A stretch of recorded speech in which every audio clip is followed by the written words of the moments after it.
The Constitutional Court is literally right where we're standing next to, right? So I was a law clerk in 2012, and my love of the Constitution started from that journey. I was obviously a good fit to be co-opted next door into Constitution Hill, where we are now not behind the lens, not doing the research, not in the formal part of it, but in the activism part of it. So the Human Rights Festival started 6 years ago, and the idea behind it is to get people in the civil sector movements, ordinary South Africans, decision makers, some government departments, everybody to be in one room having conversations around democracy, around human rights. I know that we have challenges in the country, but there's no way that we can even start brainstorming around solutions if we don't know what the Constitution provides. So we are an engine that says create awareness, plant the seeds, put people together in one room, and in that way solutions might come out. We don't have all the answers, but the people around us do. They just don't have the opportunity to mix, and they don't have necessarily a platform that will create awareness like we do.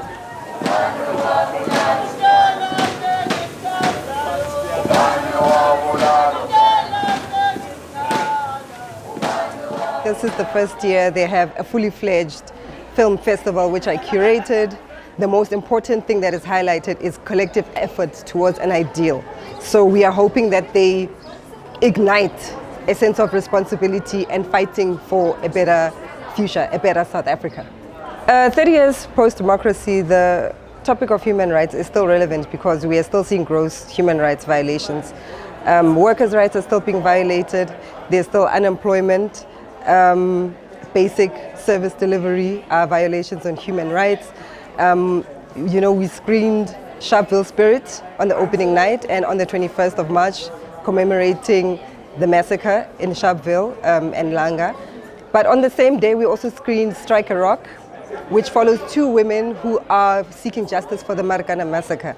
And the Marikana massacre happened in 2012, post-apartheid. So that just frames and gives you a picture of the human rights violations that are still going on, and that's why it's important for South Africans to go out and vote in this year's elections. I'm a student at Wits University, and there we have a chapter for Amnesty International. And one of the first things we did in our club meeting is that they told us about the history of South Africa, about Human Rights Day, why we have Human Rights Day, because a lot of people don't know why we have this public holiday. And that's because of the Sharpeville massacre and such, and all the struggles that people went through to get to the South Africa that we have today. So with everything that everybody went through, for us to get to a democracy, I do believe it's important that we take advantage of it and that we do vote and that we don't just stand by and let things happen as they are and complain. We need to remember the privilege that we are in, and we need to do something, do our part, be an informed voter to make a better South Africa.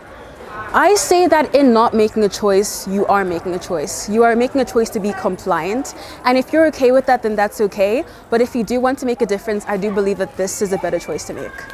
So it did take a lot of personal research in order to make an informed decision. But I do believe that's something that everybody has to do. And it does mean a lot to me because I live in this country and I plan to stay here.